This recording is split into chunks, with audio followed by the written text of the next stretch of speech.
request Honorable Prime Minister to bless us for the success of this event. As a most welcome you, sir. Kindly address us. धन्यवाद प्रहलाद जी। सबको नमस्कार। देश और विदेश में इस इवेंट में हिस्सा ले रहे सभी साथियों का बहुत बहुत स्वागत है। इतने चैलेंजिंग टाइम में इस तरह के इवेंट का होना, आप सभी का उसमें शामिल होना अपने आप में एक बहुत बड़ी आशा जगाता है, विश्वास का बहुत बड़ा संदेश लेकर के आता है। भारत कोरोना से लड़ेगा भी और आगे जीतेगा भी, आगे बढ़ेगा भी। भारत इस बड़ी आपदा को आपदा समझ करके रोते बैठने के पक्ष का नहीं है। भारत आपदा कितनी ही बड़ी क्यों न हो, उसको अवसर में बदलने के लिए कृत संकल्प है और हम सब मिलकर के आपदा को अवसर में बदलेंगे। कोरोना के इस संकट ने भारत को आत्मनिर्भर भारत, सेल्फ रिलायंट होने का सबक भी दिया है। आत्मनिर्भर भारत यानी भारत इंपोर्ट पर अपनी निर्भरता कम करेगा।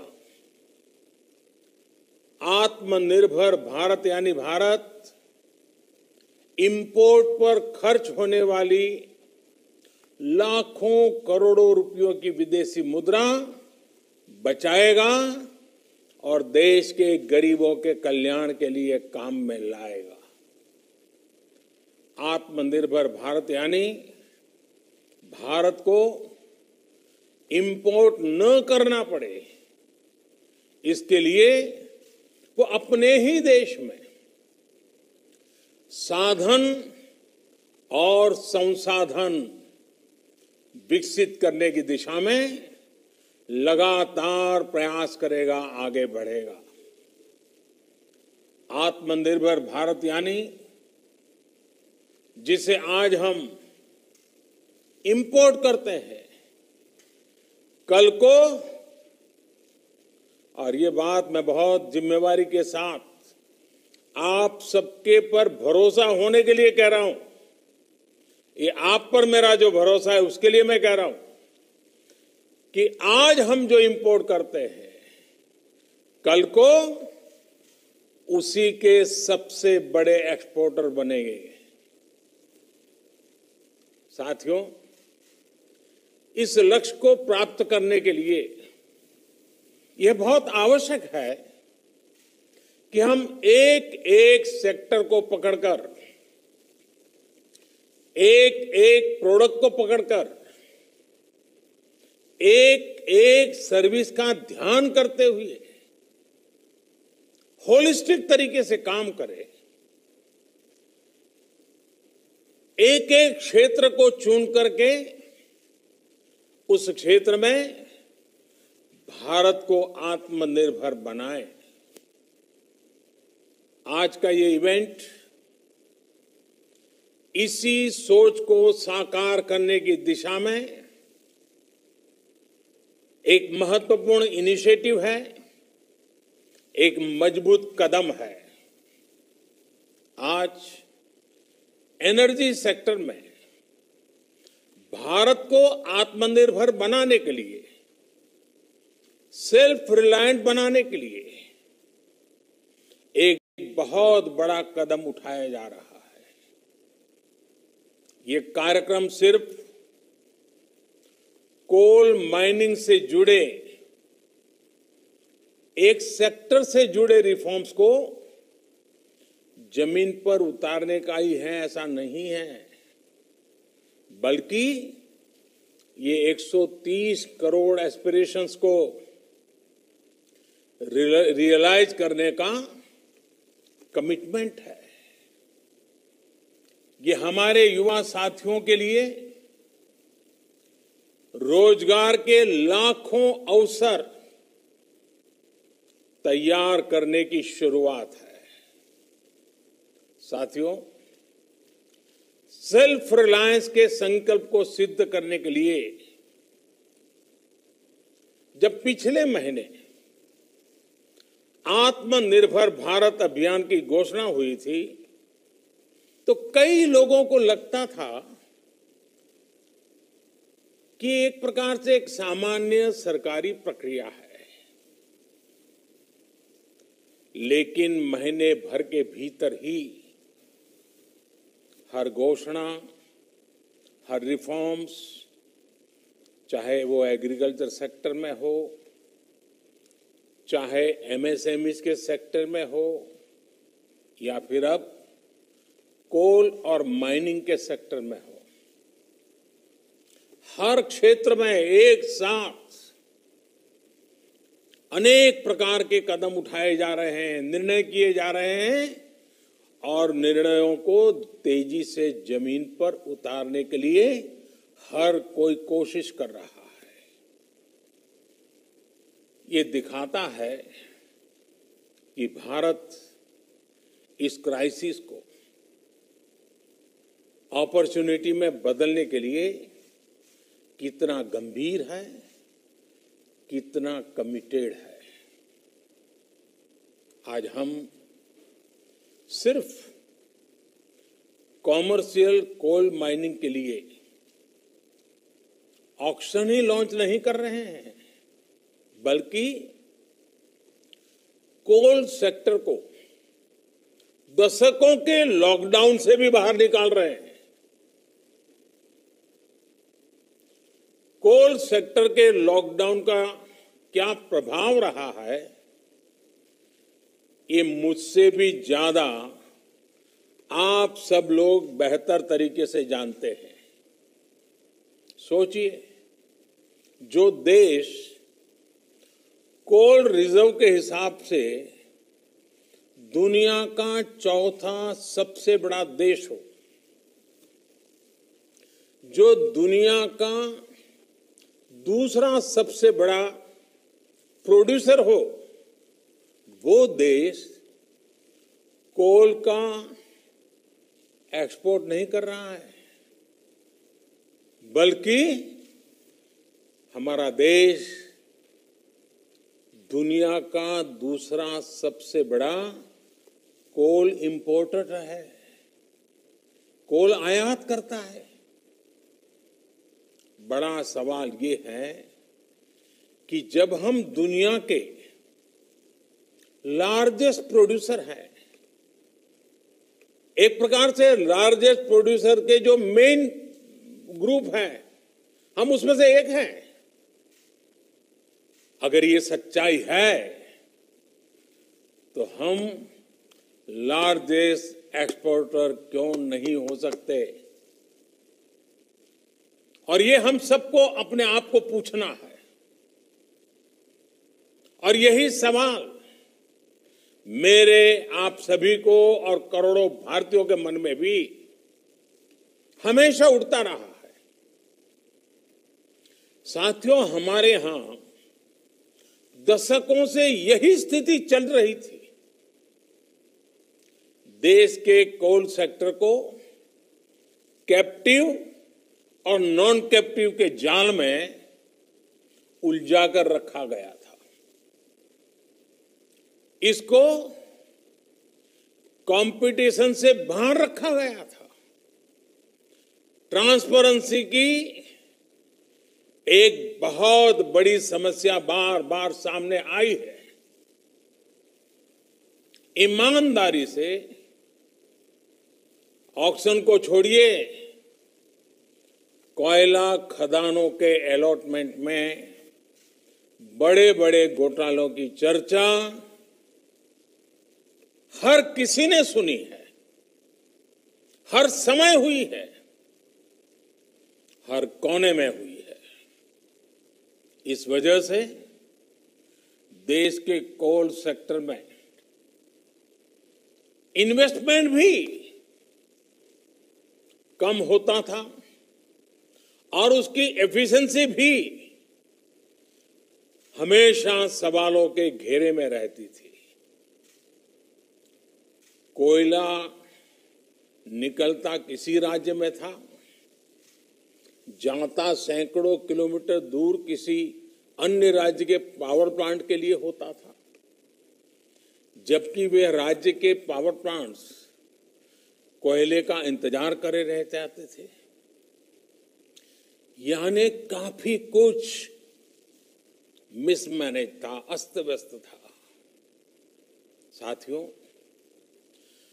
साल 2014 के बाद स्थिति को बदलने के लिए एक के बाद एक कई कदम उठाए गए। जिस कोल लिंकेज की बात कोई सोच नहीं सकता था, वो हमने करके दिखाया। ऐसे कदमों के कारण कोल सेक्टर को मजबूती भी मिली। आज बड़े बड़े रिफॉर्म्स को एब्सॉर्ब करने की ताकत उसके अंदर आ रही है। अभी हाल में हमने वो रिफॉर्म्स किए जिसकी चर्चा दशकों से चल रही थी, आप लोग भी कर रहे थे, जो अपने आप को एक्सपर्ट कमेंटेटर मानते हैं, वे भी कर रहे थे। अब भारत ने कोल और माइनिंग के सेक्टर में कंपटीशन के लिए, कैपिटल के लिए, पार्टिसिपेशन और टेक्नोलॉजी के लिए पूरी तरह से खोलने का बहुत बड़ा फैसला लिया है। इसका भी ध्यान रखा गया है कि जो नए प्लेयर्स, प्राइवेट प्लेयर्स माइनिंग के क्षेत्र में आए, उन्हें फाइनेंस के कारण कोई दिक्कत ना हो, उसका भी ध्यान रखा गया है ताकि नए लोगों को प्रोत्साहन मिले। साथियों, एक मजबूत माइनिंग और मिनरल सेक्टर के बिना सेल्फ रिलायंस संभव नहीं है, क्योंकि मिनरल्स और माइनिंग हमारी इकोनॉमी के इंपॉर्टेंट पिलर्स हैं। अब रिफॉर्म्स के बाद अब कोल प्रोडक्शन, पूरा कोल सेक्टर भी एक प्रकार से आत्मनिर्भर हो पाएगा। अब कोयले के लिए बाजार खुल गया है। जिस सेक्टर को जब जितनी जरूरत होगी वो खरीदेगा। साथियों, जो रिफॉर्म्स के लिए और जो रिफॉर्म्स हमने किए गए हैं, उसका लाभ सिर्फ कोल सेक्टर को ही नहीं, दूसरे अन्य सेक्टरों पर भी पड़ेगा। जब हम कोल प्रोडक्शन बढ़ाते हैं तो पावर जनरेशन बढ़ने के साथ ही स्टील, एल्यूमिनियम, फर्टिलाइजर, सीमेंट जैसे तमाम दूसरे सेक्टर्स में प्रोडक्शन और प्रोसेसिंग पर भी सकारात्मक पॉजिटिव इंपैक्ट होता है। सौभाग्य से हमारे यहां कोल, आयरन, बॉक्साइट ऐसे कई मिनरल्स के रिजर्व्स एक दूसरे के बहुत नजदीक होते हैं, बहुत आसपास ही होते हैं। एक प्रकार से परमात्मा ने ही जैसे क्लस्टर बना करके रखा हुआ है हमारे लिए। ऐसे में हाल में ही मिनरल्स को लेकर जो रिफॉर्म्स किए गए थे, वो कोल माइनिंग रिफॉर्म्स के साथ जुड़ जाने से ये बाकी सेक्टर भी बहुत मजबूत हो गए हैं। साथियों, कॉमर्शियल कोल माइनिंग के लिए आज जो ऑक्शन की शुरुआत हो रही है, वो हर स्टेक होल्डर्स के लिए विन विन सिचुएशन है। इंडस्ट्रीज को, आपको, अपने बिजनेस, अपने इन्वेस्टमेंट के लिए हम नए रिसोर्सेज मिलेंगे, नया मार्केट मिलेगा। इसके साथ ही राज्य सरकारों को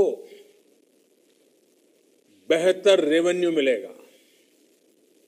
देश की एक बड़ी आबादी को रोजगार मिलेगा। एक प्रकार से गरीबों की सेवा का काम कोयले से भी हो सकता है, इसका विश्वास पैदा होगा। यानी हर सेक्टर पर एक पॉजिटिव असर देखने को मिलेगा। और मैं जो फील कर रहा हूं, इसके कारण हमारे देश के गरीब इलाकों के और गरीब लोगों के सबसे ज्यादा आशीर्वाद हम सबको मिलने वाले हैं। साथियों, कोल रिफॉर्म्स करते समय इस बात का भी ध्यान रखा गया है कि एनवायरनमेंट की रक्षा का भारत का कमिटमेंट कहीं से भी कमजोर न पड़े।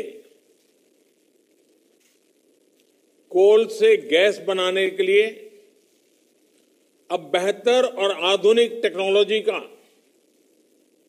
हम प्रयोग करना चाहेंगे और टेक्नोलॉजी आ पाएगी। कोल गैसिफिकेशन जैसे कदमों से एनवायरनमेंट की भी रक्षा होगी। कोयले से बनने वाली गैस का उपयोग ट्रांसपोर्ट और कुकिंग के लिए हो पाएगा। यूरिया और स्टील मैन्युफैक्चरिंग से जुड़े उद्योगों को प्रमोट करेगा। हमने लक्ष्य रखा है कि साल 2030 तक, 2030 तक, यानी कि इस दशक में करीब 100 मिलियन टन कोल को गैसिफाई किया जाए। मुझे बताया गया है कि इसके लिए 4 प्रोजेक्ट्स की पहचान हो चुकी है और इन पर करीब करीब 20,000 करोड़ रुपए इन्वेस्ट किए जाएंगे। साथियों, कोल सेक्टर से जुड़े ये रिफॉर्म्स ईस्टर्न और सेंट्रल इंडिया को, विशेषकर हमारी ट्राइबल बेल्ट को डेवलपमेंट का पिलर बनाने का भी एक बहुत बड़ा जरिया है। हमारे यहां जहां कोयला है, जहां मिनरल्स है, देश का वो हिस्सा प्रोग्रेस और प्रॉस्पेरिटी के मामले में उस स्तर पर नहीं पहुंच पाया है। देश का ये वो हिस्सा रहा है जहां बड़ी संख्या में एस्पिरेशनल डिस्ट्रिक्ट भी हैं। वो जिले जहां के लोग विकास के लिए एस्पायर कर रहे हैं, लालायित हैं, कर गुजरने का इरादा रखते हैं, सामर्थ्य है, शक्ति है, समझ है, सब कुछ है, लेकिन यही जिले विकास की दौड़ में बहुत पीछे रह गए हैं। आप कल्पना कर सकते हैं देश में 16 एस्पिरेशनल डिस्ट्रिक्ट्स ऐसे हैं जहां कोयले के बड़े बड़े भंडार है, लेकिन इनका लाभ वहां के लोगों को उतना नहीं हुआ जितना होना चाहिए था। वहां के गरीबों का जितना भला होना चाहिए था वो नहीं हुआ। यहां से बड़ी संख्या में हमारे साथी दूर दूर अपने बूढ़े माँ बाप को छोड़ करके, अपने खेत खलिहान को छोड़ करके, अपने यार दोस्तों को छोड़ करके बड़े शहरों में रोजगार के लिए, एम्प्लॉयमेंट के लिए माइग्रेशन करते हैं। ऐसी अनेक समस्याओं को कम करने और पूर्वी भारत और मध्य भारत की एक बड़ी आबादी को उसके घर के पास ही बेहतर रोजगार के अवसर देने में कॉमर्शियल माइनिंग तरफ हम जो कदम उठा रहे हैं वे एक इच्छित परिणाम लाएंगे। और जब मैं इच्छित परिणाम की बात करता हूं, मुझे इन क्षेत्रों का विकास करना है, हमें वहां के गरीबों का भला करना है, हमें पहले उस इलाके को आत्मनिर्भर बनाना है, बना के हर परिवार को आत्मनिर्भर बनाना है, हर गरीब की जिंदगी में बदलाव लाना है। आज जिन कोल ब्लॉक्स का ऑक्शन हो रहा है, इनसे ही इस क्षेत्र में लाखों जॉब पैदा होने का अनुमान है। इतना ही नहीं, कोयला निकालने से लेकर ट्रांसपोर्टेशन तक को बेहतर बनाने के लिए जो आधुनिक इंफ्रास्ट्रक्चर तैयार किया जाएगा, उससे भी रोजगार के अवसर बनेंगे, वहां रहने वालों को अधिक सुविधाएं मिलेगी। अभी हाल ही में सरकार ने इस तरह के इंफ्रास्ट्रक्चर पर 50,000 करोड़ रुपए खर्च करने का निर्णय किया है। साथियों, कोल सेक्टर में हो रहे रिफॉर्म, इस सेक्टर में हो रहा निवेश लोगों के जीवन को, विशेषकर हमारे गरीब और आदिवासी भाई बहनों के जीवन को आसान बनाने में बहुत बड़ी भूमिका निभाएगा।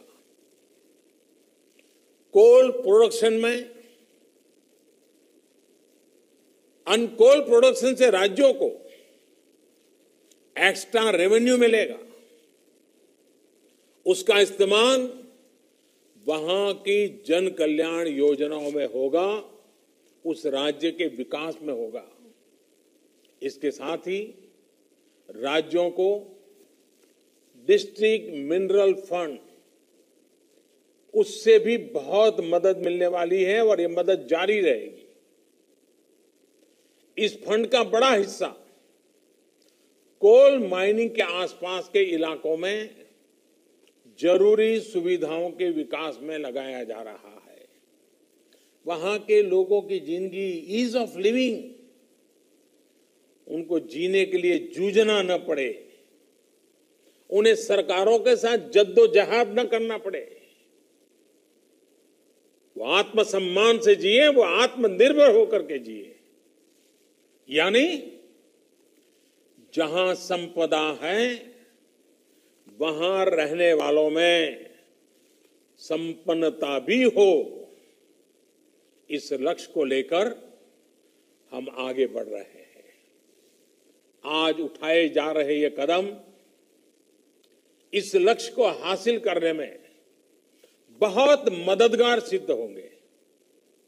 साथियों, ये ऑक्शन ऐसे समय में हो रहा है जब भारत में बिजनेस एक्टिविटी तेजी से नॉर्मल हो रही है।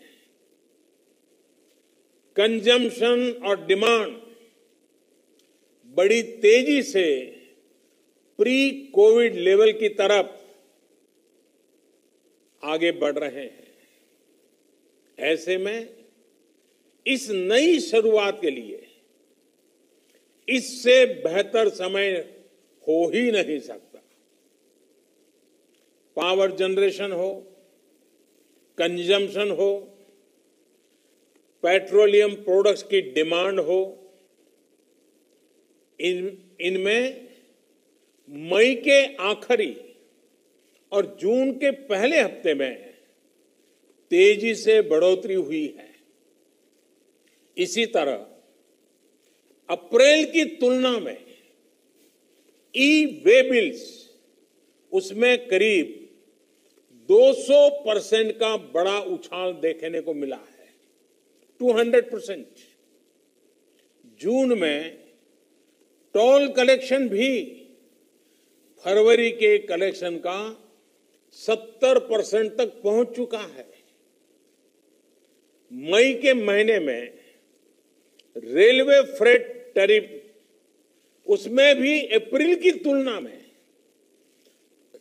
26% की इंप्रूवमेंट दर्ज की गई है। अगर टोटल डिजिटल रिटेल ट्रांजैक्शंस उसकी बात करें तो उसके वॉल्यूम और वैल्यू दोनों में वृद्धि होनी शुरू हुई है। साथियों, रूरल इकोनॉमी भी अपनी स्पीड पकड़ना शुरू कर रही है। इस बार खरीफ क्रॉप का एरिया पिछले साल के मुकाबले 13% से ज्यादा है। इस वर्ष गेहूं का प्रोडक्शन और प्रोक्योरमेंट दोनों बढ़ा है। पिछले साल के मुकाबले अभी तक गेहूं का 11% से ज्यादा प्रोक्योरमेंट किया जा चुका है। मतलब ये कि किसानों की जेब में भी इस बार ज्यादा पैसा पहुंचा है। ये जितने भी इंडिकेटर्स हैं, मैंने बहुत ज्यादा समय लिया नहीं, कुछ कम गिनाए हैं। ये जितने भी इंडिकेटर्स हैं वो दिखा रहे हैं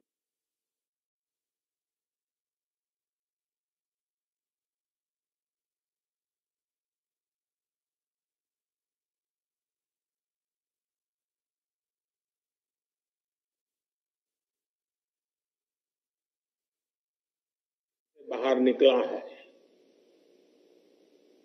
इससे भी निकलेगा।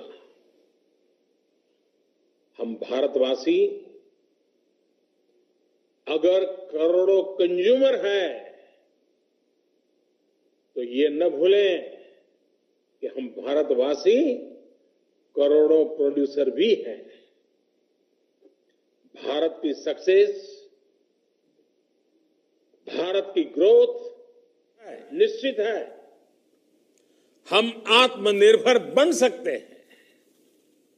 आप याद करिए, सिर्फ कुछ सप्ताह पहले तक हम N95 मास्क, कोरोना की testing kit, personal protective equipment PPE, ventilator, अपनी जरूरत का ज्यादातर हिस्सा हम बाहर से मंगाते थे। अब भारत अपनी डिमांड को मेक इन इंडिया से पूरी कर रहा है। इतना ही नहीं, बहुत जल्द हम महत्वपूर्ण मेडिकल प्रोडक्ट्स के एक्सपोर्टर भी बनेंगे। आप अपना विश्वास, अपना हौसला बुलंद रखिए। हम सब मिलकर के ये सपने साकार कर सकते हैं। हम आत्मनिर्भर बन सकते हैं। और ये हम सबका संकल्प है, 130 करोड़ देशवासियों का संकल्प है। हमें आत्मनिर्भर भारत बनाना है और हम आत्मनिर्भर भारत बना सकते हैं। सेल्फ रिलायंट इंडिया की जो जर्नी 130 करोड़ भारतीयों ने शुरू की है, आप भी उसके भागीदार हैं। आप नेतृत्व करने के लिए आगे आइए। जीवन में ऐसे मौके बहुत कम आते हैं जब कुछ कर करके इतिहास को मोड़ देने की मौका आ जाता है। आज भारत के उद्योग जगत को, आज भारत के व्यापारी जगत को, आज भारत के सर्विस सेक्टर को लीड करने वाले लोगों के लिए इतिहास को बदलने का मौका आया है। इतिहास की दिशा बदलने का मौका आया है। भारत के भाग्य को बदलने का मौका आया है। हमें इस मौके को जाने नहीं देना है। हमें इस अवसर को छोड़ना नहीं है।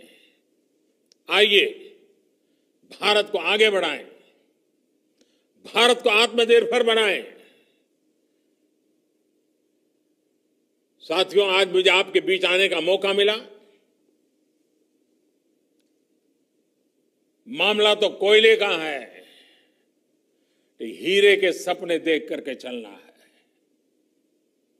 एक बार फिर आप सभी को इस अहम शुरुआत के लिए, कोल सेक्टर के इस अहम पड़ाव के लिए मेरी तरफ से बहुत बहुत शुभकामनाएं हैं। मैं विशेष रूप से मंत्रिपरिषद के मेरे साथी प्रहलाद जोशी जी को और उनकी टीम को बहुत बधाई देना चाहता हूं, क्यों उन्होंने इस लॉकडाउन पीरियड का इतना उपयोग किया, पूरे डिपार्टमेंट के हर बारीकियों का अध्ययन किया, देश के लिए नया क्या कर सकते हैं, नए तरीके से क्या कर सकते हैं, उन्होंने एक बहुत बड़ी लीडरशिप दी है। मैं प्रहलाद जी को, उनके सचिव और उनकी टीम को आज बहुत बधाई देना चाहता हूं। आपको लगता होगा कि आप एक छोटा सा कार्यक्रम कर रहे हैं। प्रहलाद जी, मुझे नहीं लग रहा है, मैं तो देख रहा हूं कि आप आत्मनिर्भर भारत के लिए एक मजबूत नींव आज डाल रहे हो, और इसलिए और आपकी टीम बहुत बधाई के पात्र है। उद्योग जगत के जो साथी आज यहां मौजूद है, उनको मैं फिर से एक बार विश्वास दिलाना चाहता हूं, मैं आपके साथ हूं। देश हित के हर काम में आप 2 कदम चलिए, मैं 4 कदम चलने के लिए आपके साथ हूं। आइए हम मिलकर के इस अवसर को जाने न दें। फिर एक बार आप सबको बहुत बहुत शुभकामनाएं, बहुत बहुत धन्यवाद।